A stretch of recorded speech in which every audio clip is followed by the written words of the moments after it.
And my dog is barking, so I think my wife is home. So, yeah. You guys get to the date spot where Holga will be waiting. Linus uses the invisibility incantation. He and Fred fade out of view. And you can no longer see them, but you're sure they're there. Not back at the bar drinking. Oh, I'm gonna be so disappointed in Fred. And let me get to the Holga part here. Holga. And she's a cute, young, human female. 19 or 20 years old, so a little bit older than Wilbur. She's got a couple of years on him. She's thin. She has blonde hair, blue eyes. She's wearing the robes of a mage. Wilbur told you that she was a magic student up at the castle. How many stupid magic items does she carry? Actually, none. I don't think. She is a stupid magic item.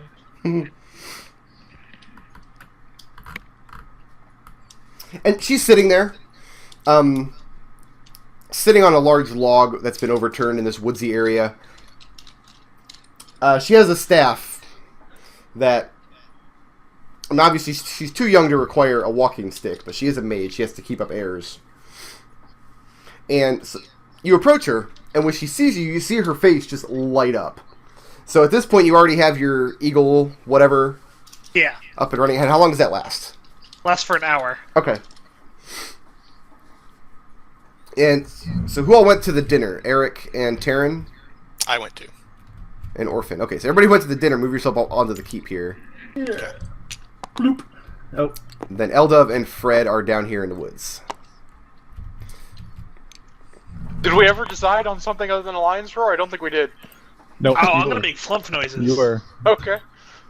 I'm way down with the idea of making horrible farting noises in the air. They can be heard for 5 miles. What the devil is that? Do you set up, beforehand, do you set up a potential signal with Linus and Fred?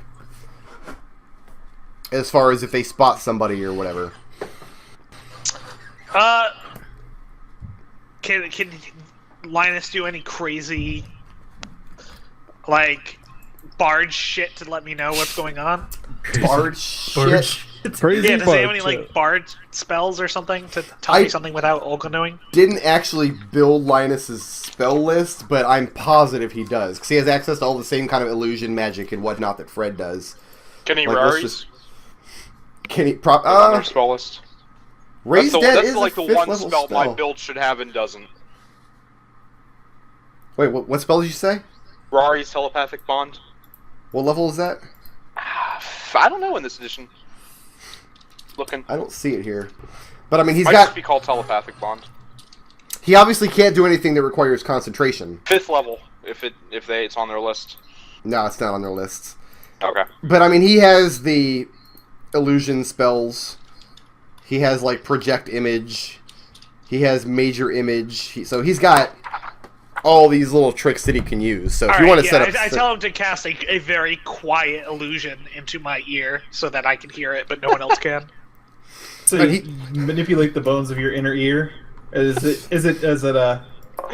limited by currently existing technology? And he makes this motion with his fingers, and you feel inside of your ear like the flap of a hummingbird's wings.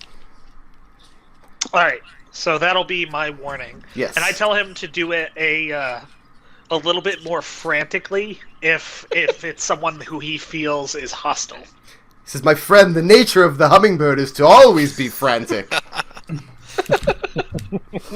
I say to him, "Listen, Linus, I'm sure that you've experienced birds that are a little bit more frantic than others, if you know what I'm saying." So they're invisible. They're off to the side, and they've got a signal for you. And this girl stands up, and her face just lights up with delight as you approach. And she steps towards you and opens up her arms. And I give her a big old hug. And she returns the embrace. She says, "Good evening, my love. So good to see you again." I say, "Okay, it's good to see you again as always, but I have terrible news. These people, they came and they were asking me questions about the string that I gave you. I want you to roll a performance check. Alright. Make 3 rolls, and just tell me the results. Is she disadvantaging me in any way, or are No. these at advantage? She's not disadvantaging you in any way. It's an opposed check against her insight. Alright, well that's a 12. natural 29. That's a D12. Yeah. Well, it doesn't really matter. One of them is a 20. Let's put it that way. Right. Okay, so yeah, maybe 2 more performance checks. Maybe just, with the correct die this time. Yeah, and make it with advantage if you have that spell going, and then just tell me the results. Alright, well the first one was a Yeah, the first one was out of this world. You got it. 20. Aw, Nodal sent me a dick pic on my phone. And then the last one is a 16. Okay. Did he really? No. Now I want you to make me a single deception check.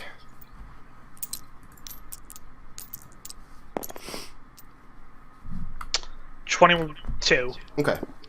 You have her totally fooled. She is totally convinced that you're Wilbur. Very, very clearly. So, she looks a little perturbed. Like, she looks nervous. And a little scared. What kind of questions? Who came to talk to you? I'd say these adventurers came, and they were saying that I might get accused of killing the king. You didn't tell me anything about that. And she shakes her head. And says, I'm not sure I understand. What do you mean, killed the king? That doesn't make any sense, Wilbur.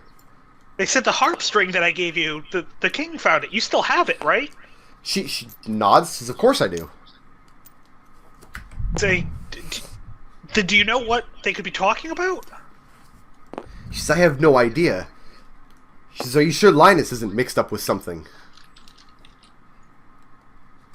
I say, I don't think so. I haven't seen anything that would indicate that. She says again, I really don't understand. What does the harp string have to do with any of this? I don't know. They told me that it was found on the body of the king. Make me an insight check. Wait, insight is not charisma. It's not. I'll make it with the gold die. 10. 10? Okay. So yeah, she tells you that she still has the harp string. She cherishes it very much. But she doesn't see what it has to do with the death of the king. She doesn't understand how it could have gotten you into trouble. Okay, so here's the thing. Yeah. Do I really have to roll an insight check? Because I know she's lying on it for fucking ass. You can't tell if she's lying or not. That's what the insight check is for. Well, she doesn't have the harp string because I have the harp string. Right. But she's telling you she doesn't, and you can't tell where the lie is. You can't really... Okay. You don't know what part of her story... Like, is she in on it, or is she not? Was it stolen from her? You have no idea. Alright, I say, Olga, I'm just worried. I told them that it broke, and they seem to believe me. They went back, but I'm worried that they'll come back. Could you give me this ring so I could prove it? Can she give you this what? The string back? It's in my room up at the castle. Do you want to go get it? I could come with you. She says, no, you can't come with me to the castle. There would be too much suspicion. And this you know to be true, because Wilbur and Holga were trying to hide their romance from their respective masters. Which is why they always meet in secret here in the woods. Alright, and at this point I'm going to start acting, like, really desperate. Okay. Like, oh shit, I've been accused of killing this king, like, I'm going to die. And at this, she's definitely like she sees how upset you're getting, and she's responding in kind. Like, and she tries to start calming down. She's like, okay, look. You have nothing to worry about. She says, I don't. We are the people at the castle, the Lady Mayor. They already know who killed the king. There's going to be an arrest tomorrow. Oh, thank God. Who did it? She says some some travelers came into town recently on a ship, and I reported who they were to her Lady Mayor. She said they've been investigating. They say there was a button found on Mr. Abraham, the man who owns the inn. Says as far as the Lady Mayor is concerned, it's a clear-cut case. They have physical evidence that he was at the scene. He has motive. He was seen in Caer Tyrell that night. There's going to be arrests tomorrow, and it's going to all blow over. There's no need for either of us to be mixed up in it after this point. I say, well, thank God. That's good to hear. I mean, it's too bad for Mr. Abraham, but he only has himself to blame, you know. I'm just glad that this is all going to be over. She nods, and she says, I'm sorry that you had to go through that, my love, but I'm glad that you came to me with your concerns rather than doing something rash. Baby, I'll always come to you with my concerns. And she says, wow. About what we talked about last time we met, we're still going to do that, right? Of course. And you see, like, relief on her face. She nods. She says, then after Mr. Abraham's trial, that would be a good time for us to enact the plan.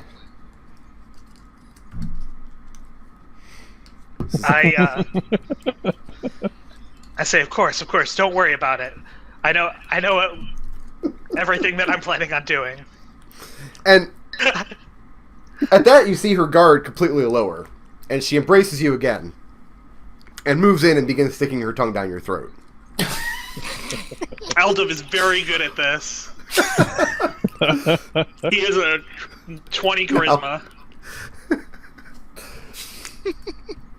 And I mean, it's going to proceed into kind of a Cinemax place from there, unless Eldove stops it. And technically, this would be rape. Oh, like as soon as like she turns around to say unlace something, yeah, Eldove is going to cast Minor Illusion and create a large noise in the woods and go, "What the fuck?" What sort of like noise? Say the sound of guards moving through the woods. Okay. Nearby. And at the sound of the guards, you immediately hear the hummingbird go off in your ear. And Holga stops what she was doing, unlacing your breeches, and she looks around, terrified. She says, we can't be found here. We have to leave. I act very put out by this, but I agree and leave. And she steals another quick kiss before you leave and split off your separate ways. And she heads off through the woods, up the hill, back towards the castle. And I walk off in the opposite direction. Slowly, though, so as to give Brad time to catch up. Where do you go to? How long's it been? The whole encounter probably took about an hour. Alright, then Eldove heads back to the theater. Okay. And Fred and Linus, they dismiss their invisibility spell once the coast is clear. And Fred asks, he says, so what do you think? Is she telling the truth? And I say, I don't know. I don't like the sounds of that plan. What do you think she meant by the plan? And I say, well, I don't think our lad would be... You know what, why don't we just go ask what she meant by the plan? So you're going to go back to the theater and ask Wilbur? Yeah. And Linus, at the talk of this plan, like, he immediately goes back to the theater, and the first thing he does is grabs the chair and shoves it back down in the middle of the stage. And once again, Wilbur is summoned, and once again, the zone of truth is put up. And Wilbur looks terrified, like he thought he was already through this. This time, Eldove has been paying attention, and he makes a spotlight of light appear from the top of the theater right onto Wilbur's face. And, I mean, he's just sitting in the chair, and he's not resisting in any way. And he's not... I mean, he's sitting in the middle of a zone of truth, and he's not being elusive with his answers. So what is it you ask him? We heard that you have some sort of plan with Holga. What is it? He looks at Linus. Says, "Forgive me, Master Linus, but Holga and I were going to run away together. We were going to elope. After all of this was blown over, she said she was coming into a bit of money. She's reaching the end of her studies. We were going to leave, put Garrett behind us, and go find a new life for ourselves." I turn to the what's his name, Linus? I turn to Linus and say, okay, about that question. No, I absolutely don't believe her anymore. Okay. Well, Wilbur is sitting in the middle of a zone of truth. He's not capable of lying to you. I don't think Wilbur's lying. I Right. just don't believe that she doesn't know anything if she's planning on skipping town. Okay. Then Linus says, "Well, clearly she doesn't have the harp string. You have the harp string." Actually, Linus has the harp string. We're going to say he gave it back to Eldove because Eldove wanted it so badly. Linus has a replacement coming in It goes anyway. with his That's hair. true. It does. It goes with Linus's hair, too. Me and Linus, pretty good friends by this point. When I played this character in 2nd edition games, I always introduced him as Linus Harpstring, minstrel extraordinaire. And I always got extra experience every time I said that. I would do a voice for Eldove, except that Eldove talks in exactly my voice, and everyone tells him how good it sounds. Oh my god. So what is Eldove's thoughts regarding Holga then? What is his thoughts and plans regarding Holga? Oh, she's full of shit, and we're gonna find out exactly what the hell's going on. I would say, hey, let's have Zook sneak into her room, but he's currently in the interdimensional pocket, so... Right. So let's invisibility our way into her room. So you suggest breaking into the castle in front of Linus?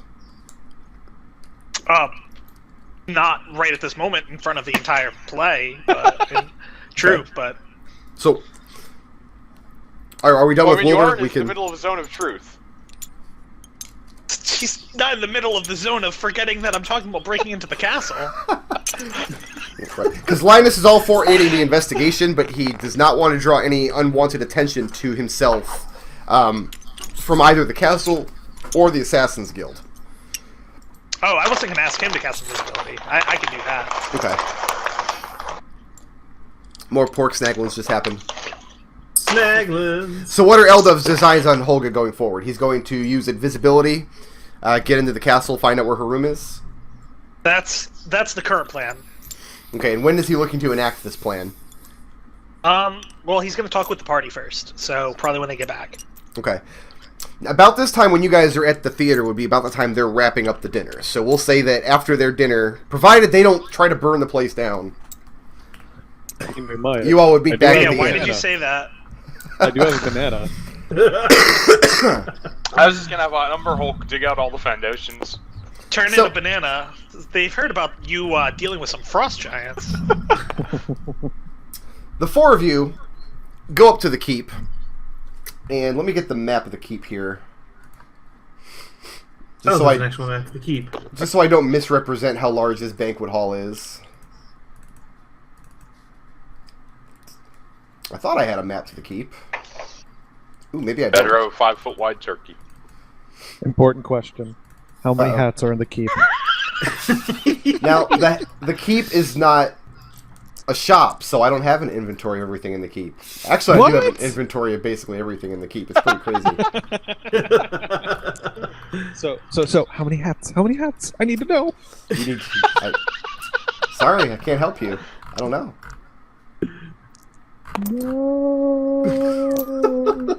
That was a pretty big no How there. many +1 hats? Probably, considering it's first edition, probably way too many. How about +2 hats? Okay. So the dining room is around the back of the main keep. So you're let in through the entry hall, and it's the room just beyond the entry hall, and there's a large table set up, and there is all manner of wonderful, delightful-looking food, the centerpiece of which is the fried calamari. Yeah. This is served in 8 different ways. And present at this dinner is the Lady Mayor, Arness, her advisor, who is a priest of Osprem. His name is Tellish. Oh. Yep, we know about him. Okay.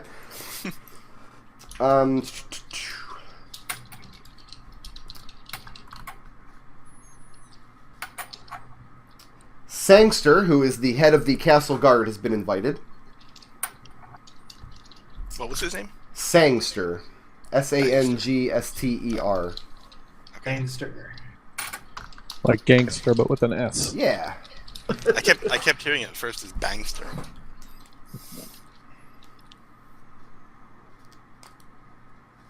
Are there any guards with half-orc names present? No. I do know that Sangster isn't a half-orc name. Because it's not called Blood Rot? I'm sorry, the captain of the guard's name isn't Sangster, it's Askew. Okay. Askew. Askew. Yes. Askew, yes. No, Sangster is one of his lead fighters, but he would not actually... Sangster would not be at the dinner. Not sitting at the table, at any rate. And it says that Askew is a half-orc, but that would be stupid, so he's actually a human. But he is the head of the castle guard. He is relatively dressed for the occasion, though he's still armed. He's still wearing his armor. It's just his armor is in a better state of repair than many other guards. Sangster is there as well, along with some of his lesser elite guards, but Sangster is one of the elite fighters underneath Askew. And Armax, the magic user that's Eldove spoke to, and they originally spoke of the octopus, is at this meal as well. And what was his name? Not Harper. Harmon. Oh, the priest. Yeah, the old canon from the church was invited up. So that's who's present at the dinner.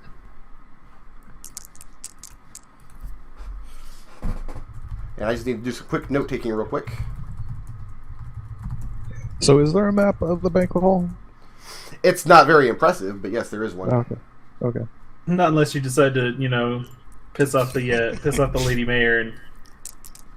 Oh, that's probably going to happen. Look, I have it on good authority. They all have at least +3 armor. But here's the question. Is it half-orc sized armor on a human? Because Probably. then they're just going to fall. And the first thing that happens, after everybody comes together, before the meal is served, is Armax asks after Eldove, the young half-elf that she spoke to. He spoke so highly of his mission to rid our lake of this beast that I'm a little disappointed he didn't come to the meal. Has some other engagement? Is he feeling poorly? Eldove's elf of many talents. He's busy with some sort of trade negotiations or something. I'm not exactly privy to it. And Harmon pipes up, says that's correct, actually. The half-elf bought a large quantity of the church's wine. He's looking to set up a route using Captain Tarin's ship to sell our wine as far north as Dunfoss. And nods of approval go up around the table at this idea. The Lady Mayor, Arness, speaks up next. She says, well, I would like to extend our official appreciation to Captain Tarin and his crew for hunting this monster out of the lake. Many of the fishermen thought it was but a legend for many years, but sometimes boats would go out and would not return. You all have done this town a fine service. And she raises her glass and says, to these adventurers. And the toast goes up. Yay! All toast to us. Yeah, Tarin will have some of that. Yep. And Eric the wine... will nod and not drink a thing. The wine being served at the meal is the same wine that Eldove purchased. This is wine made at the church's winery. Oh, it's only It's only natural of us to help out with this sort of situation. It's a terrible thing about the king. Anything being done about that? Any other ways we could help you here while we're in town? Arnas responds, there are rumors, of course, that there are elements in Garreton. And she kind of shakes her head a little bit. But I assure you, they are only rumors. There is no Assassin's Guild, for lack of a better term. The king's death is a great tragedy to us all. Everyone at the castle is in mourning. She says, but we've been in contact with people from our people up in Caer Tyrell, and there does not seem to be any particular suspicion of anybody in Garreton. She says, as far as we're concerned, there's no need for an official investigation on our part. Not even if the anything fat changes... balding captain? I'd say obnoxiously. You said, I'm sorry? Not even that fat balding captain? At that, hangs out at the end. Tellish, the priest, Oh god, here we go. looks slightly annoyed. He says, I understand you to mean Captain Basmar. Captain. Yeah. Captain. Sure. I mutter. What is the name of his ship again? I don't seem to have seen it in the harbor. Tellish says, Basmar does not captain a ship. It's more of a friendly nickname than a title. Oh, so he's a captain in the military. he chuckles. He says, no, surely not. He says, and I would that he would keep his Khalil mouth would shut. bristle at that.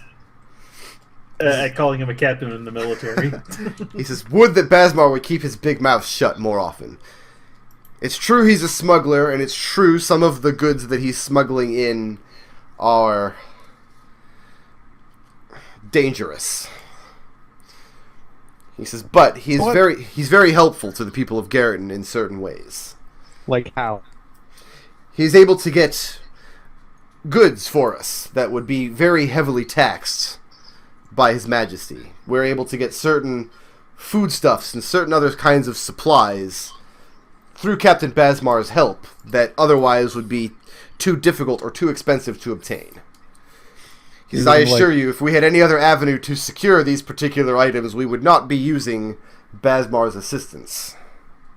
You mean like that poison that they gave my friend Orphan? Who's sitting right here? Yeah. Askew answers that. The captain of the guard. First he turns to Orphan.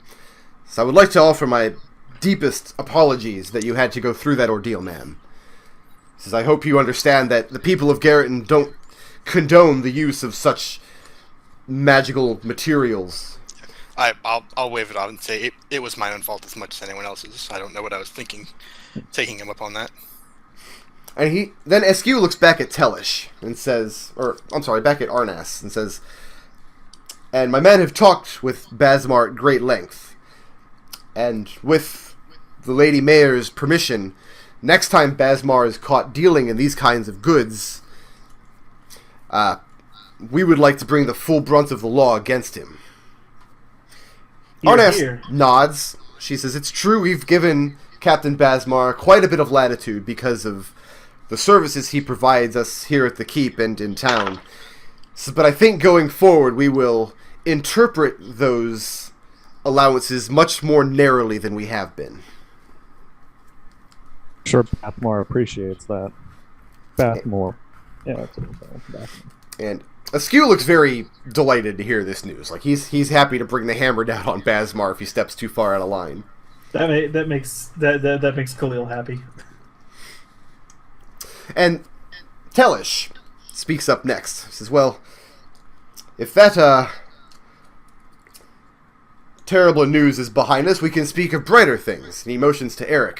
He says, my brother of Osprim here, you're to give a sermon this Friday. It sort of snaps in his head that, yes, he agreed to do that, because he had totally forgotten. Yes, I will. I want to ask Tellish, he's the priest, right? Yes. Tellish is one of Arnas's advisors. Okay, I will ask Tellish. Is the high priest not feeling well? I was over at the temple to see him today, but they wouldn't let me in and said that a guest was taking over his duties. Harmon answers you, the canon. He says, "You have to understand, High Priest Harper, though we all love him very dearly, is a very, very old man. It's very difficult for him to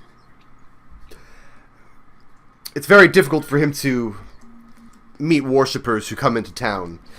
In truth, Harper's duties are limited these days to high-level spellcasting. He really does not have much to do with the day-to-day runnings of the church anymore, and he hasn't given a sermon in almost a decade." That explains a lot. And Harper, that was the one that you met, Arik. I'm sure you remember. Yeah. And Tellish as well, I don't have... My responsibilities here at the keep keep me away from the church more often than I'd like, but I'm going to make it a point to come down and hear that sermon, brother. Because I would be delighted to hear how you're spreading the words of Osprey across the oceans. You betcha. And then the food is brought out. The fried calamari is served. And there is a copious amount of it. And it is delicious. What other topics of conversation come up?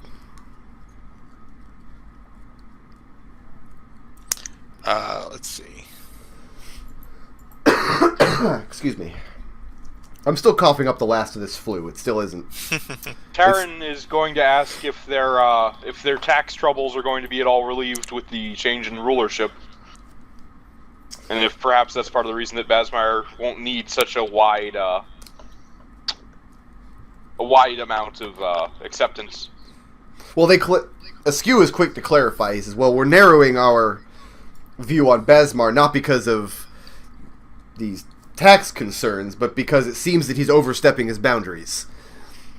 He says, the dealings that we have with Basmar, that we would look the other way on his smuggling as long as he didn't cause trouble. Well, now clearly he's beginning to cause trouble." And Arnas and Tellish both agree with him. And Arnas says, as to the tax concerns, I don't see much changing at all. King Grelish has his advisors and his nobles that will take over his rule. The queen may possibly remarry, but she's mostly just a figurehead. In fact, she doesn't even have a name in this silly module. The mayor says. So she says, this is one of the reasons that I've been quick to deflect any suspicion from Garrison, is that nobody in town stands to gain much of anything from killing the king. This is the only story I've heard that has any legs at all would be Abraham, the owner of the inn. But I can't imagine the man would be so stupid. What about Abraham? I wasn't aware of this. So, Abraham has had his differences with the crown. He's been very vocal in opposition to many of the crown's policies regarding taxation of Garrison. He feels that he pays more than his fair share of taxes because he has one of the most prosperous establishments in town. So there are rumors around town that a man fitting his description was seen in Caer Tyrell the night of the murder, and in fact, Abraham himself has no alibi. Nobody saw him here in town on Sunday at all. So the rumors are abounding, but like I said, I don't think the man would be that stupid.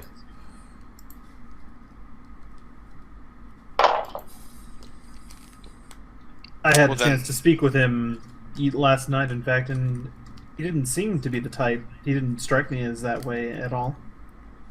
And Tellish speaks up and says, and I assure you, any taxation problems that Abraham might be feeling, any pressures from the crown, we here at the keep in Garrison, we would feel it tenfold. He says, okay. He says, yeah, any story that any of the proprietors here in town had anything to do with the death of King Grelish, it's pure fabrication. And this rumor of an assassin's guild is even more outlandish.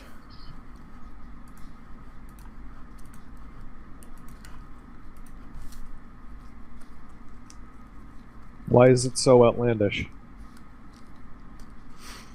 And they kind of... attention turns towards you. Telish says, well, these rumors have surrounded Garreton for years, before any of our father's time. And nobody's really sure how they got started, but that's the saying. And then several of the people around the table kind of speak up at once. If you want someone killed, go to Garreton. This is something people have heard all their lives. Telish says, but the entire time that I've been stationed here, the entire time that I started out here serving at the church, and then moved into the keep to serve as a political advisor to the Lady Mayor, and anybody who holds her office. And he motions to Askew and says, and of course I'm on good terms with the city guard here, who are strong and competent men all. He says, in all of our time here, we've never seen any evidence whatsoever that any sort of assassins operate out of Garreton. Arik replies with, like, crumbs falling out of his mouth, and his mouth very much full. Sure, unless you're in on it.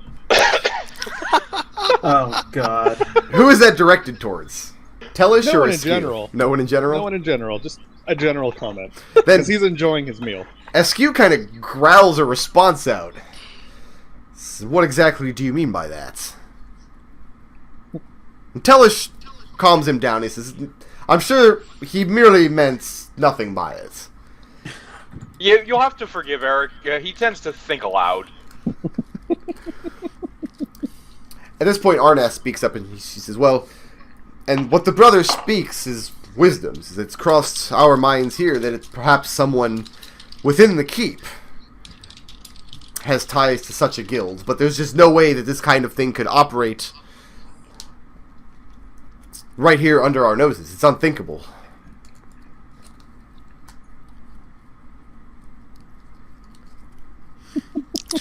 And Askew is very unhappy at just the mention of it. Orphan will nod and say, yes, I'm sure you know your business, but it does seem like a problem, don't you think? The king being assassinated, who knows who might be next? Has there been any investigation into his death? Any formal inquiry? Arnas shakes her head. She says, not from our side. I mean, we're fairly far away from Caer Tyrell here. I'm sure the investigation is underway in the capital, and I hope they find the culprit, whoever they may be, very quickly. But King Grelish had a lot of political enemies. It wouldn't surprise me if one of his own nobles, some duke or some earl. Sorry, out of character. Mm-hmm. The queen's coming here, right? No. No, okay. No, what was that? Nobody's coming to Garreton. No, the queen right now would be in mourning in the capital. Okay. No, as far as anybody knows, the only evidence you've seen that connects the killing of the king to anybody in Garreton were the 3 items that Zook had. Okay. The button, the harp string, and the holy symbol.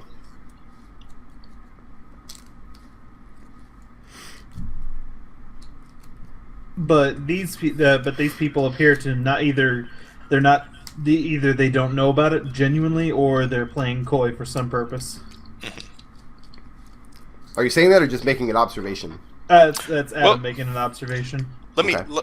Orphan will speak up at that then. Okay. So no one from the castle, no one from Caer Tyrell has been here to ask you about Abraham? Arnas shakes her head. She says, there's really been no reason. She says, the rumors of Abraham's part in the assassination are just that. They're just rumors. Peasants, farmers speaking of things they don't understand. Well, that's kind of weird, isn't it? She says, not particularly. Peasants will spread rumors about everything and anything if you give them the opportunity. But what I mean is that you said it yourselves. If you want someone killed, come to Garreton. But meanwhile, no one in the castle is sending anyone to investigate here. Telish responds, this is what the people in charge of the investigations at Caer Tyrell, they know as well as we do that Garreton's reputation is made of smoke. There's nothing to it. In fact, I've always theorized that it's just because of the town's name, Garreton. It just sounds similar to a garrote. That's it. And there's some nods of agreement amongst the other citizens of the town. Arik shrugs and grabs a dinner roll. And the dinner roll is also delicious. Yes! Does the module say that?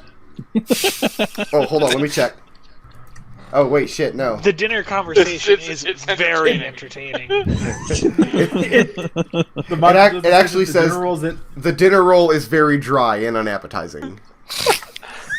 No! Tarin's just gonna point to the squid and say, "You know, we need to kill more of these things. This is pretty tasty." Yeah, I'll have some more squid if there's any left. Oh, there's plenty. There's plenty to be had. Yeah, I'll dig into some squid. Personally, I think calamari is revolting. I can't eat seafood, but whatever. It's a fantasy game. We'll just pretend like it's good. So, after that, the conversation, if you let them take control, they kind of steer it back towards the ship and the adventures that you all have had. Harmon, in particular, is very interested in hearing about Arik spreading the word of Osprey throughout Romneus, and so,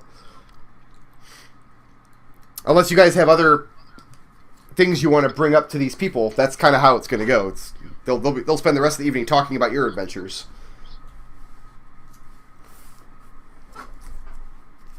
You said the wizard that Tarin had that Eldove had talked to originally is here? Yes, her name is Armax, but she doesn't speak very much. She doesn't have like an official political role in town. Like she would, on the pecking order, she would kind of be like number 4. The reason she spoke with Eldove is because when Eldove presented at the keep, nobody knew that he was important enough to talk to, basically. So that's why Armax did the talking. And also because he was there inquiring about a magical investigation. Right. So yeah, so Armax is at the dinner, and she is in obvious high regard here in town. I mean, she enjoys a station of some power. She trains some of the magical students here. Holga would be one of Armax's students. Right. But she hasn't been saying much at the dinner. And just to be clear here, she's not a wizard, she's a magic user. Exactly. Yeah, that is true. Actually, I think Askew is a priest, too. I think he's a fighter cleric. How many magic items does Askew have? Let's find out. That's funny. Yeah, let's see here. But how many hands? 400,000. He has a battle axe +1. He wears chain +1. He has a shield +2. And his usual spells are Cure Light Wounds, Command, Bless, Protection from Good, Resist Fire, and No Alignment. Wait, hold up a Protection second from here. good? Protection From from good. good? Yeah, he's lawful evil, apparently. Whoa! I have That's not, suspicions about that's, Askew. that's not saying much. Almost everybody in this town is lawful evil. This is... By evidenced by the drug trade that they let go Why on is here. everyone that we go to lawful evil? It's just the best alignment. Because it's the alignment that gets society working. Exactly. It's, It's a Lawful very evil gets cynical shit done. campaign. so yeah, does anybody have anything else for these characters? Nope, I can't think of anything. No, I really don't. Like I could try to get Khalil the bullshit, the procedures for investigating this nonsense if it should become necessary, but doesn't really see the point. At any mention of investigation, Askew speaks up. He says, I understand that the 4 of you and your half-elf in town, who I'm sure is out there doing business of all this nature as we speak, I'm to understand that you are all investigating King Grellish's death. You're running down various leads that you think you have here in Garrison. Am I right? And at the silence... Shrug, and he'll say, we do what's needed. Like And with it's- the squid, which is delicious, and please send my regard to the cook. And Askew nods and he says, well, we can't stop you from investigating whatever you think you know. He says, but just try to stay on the correct side of the law. And just at his mention of it, you can see he's making the other diners uncomfortable. And Arnas tries to kind of cut the tension a little bit. She says, well, I don't see why an investigation on the part of these fine adventurers is necessary at all. She says, if I was you, Captain Tarin, and your crew, I would just enjoy your time here in Garreton and think well of us when you leave. Oh, I'm sure we will. And so that's kind of how they leave it as far as the investigation goes. Askew is kind of grumbly about it. They can't stop you from investigating, just don't let them catch you doing anything wrong. Catch you being the operative word. Like, say, breaking into the castle. Right. Like, that would definitely be on the wrong side of things. Like, don't let them catch you doing that. Does anyone mention Holga? Or anything you talked about with Linus? I'm assuming we don't know what went on with Holga and Linus yet. You don't. I mean, you don't know what went on with Eldove in the woods, but you do know who Holga is. Yeah, I was a little bit interested to ask Armax about where, like, she went to wizarding school. And that kind of stuff. Like, kind of talk shop a little bit. Hogwarts. Armax was trained in Caer Tyrell, actually. That's where she received her training, and she came here because she understood there was a burgeoning magical community here in Garreton, and she came here to give shape to it. She says she has several students here in town. I have their names right here, one of which is Holga, that you know. Where are the other ones?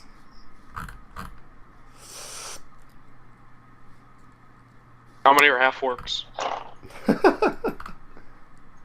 No, Holga's her only student, actually, right now. Oh, okay. Although she has trained others in the past. Yeah, she has trained others. Some of them are citizens in the town. She says Glammy, the barkeeper from the inn, the one with the paralyzed arm, he was an adventurer, he says, and it's a very sad story, but he used to be a magic user himself, and unfortunately he was injured badly in one of his adventures and lost his book. So now when he wants to study for new spells, this is a service that he provides for him. She gives him access to her spell book for that purpose. But he's not one of her students. He trained elsewhere. He was a wizard long before she came here to Garreton.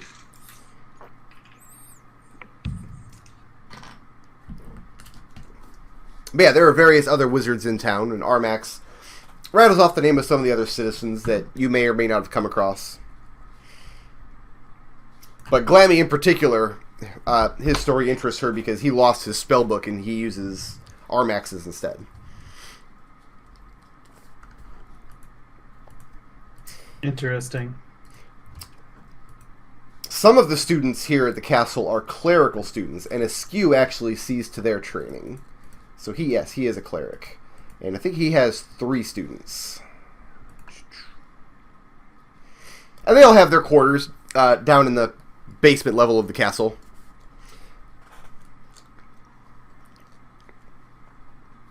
That's where their teachings happen. Yeah, Askew has 3 students. Relmac, Geltuck, and Trell. Dumbest names ever. One of them is supposed to be a half-orc, but that's stupid, because... That's stupid. Do they have magic items? The students do not. Okay, so, let's see here. I'm trying to think.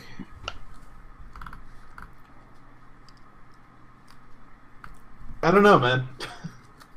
Yeah, I mean, that was the only other thing Tarin wanted I to get do. I get the feeling that some of these people know more than they're letting on, but I'm not going to just out and out accuse somebody right here at this very table. I've gathered you all here to discuss the murder.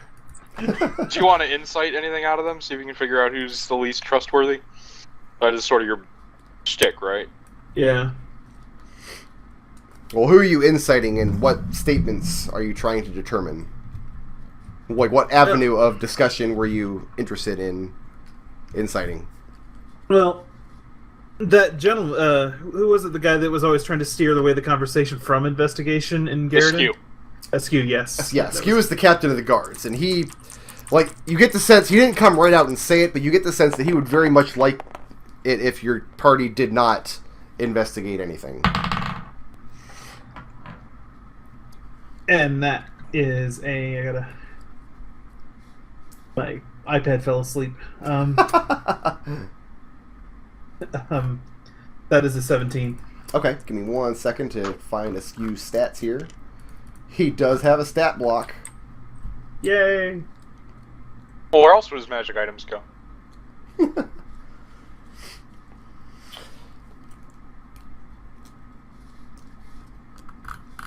You don't get the sense that Askew is lying about anything.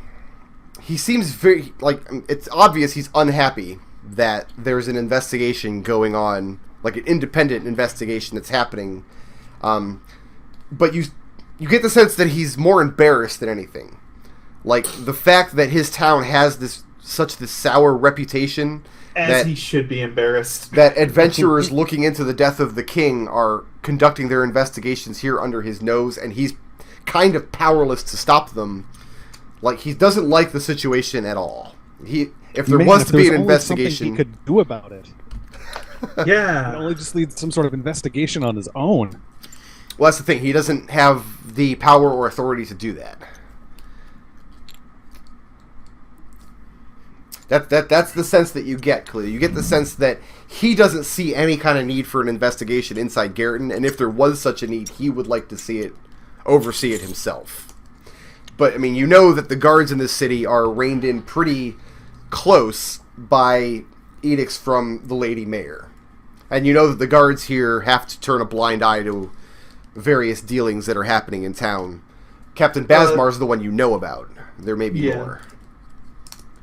Well, it sounds kind of familiar with what's-his-face, Nalzahur back home. What was your insight roll? What was the actual score on it? 17. 17? Yeah. You also get this, and it might just be your imagination, but every time Tellish speaks up, you see Askew, like, avert his gaze from him. And you get the sense that, because Tellish, remember, has no official political position. He's not the mayor. They call him the Lady Mayor's advisor. He's a cleric, he's a priest of Osprem, but he doesn't have a particular station in the church either. And every time Tellish speaks with authority at the table, you see the look on Askew's face, like he doesn't like this situation of this priest speaking with authority that he doesn't legally have. Okay.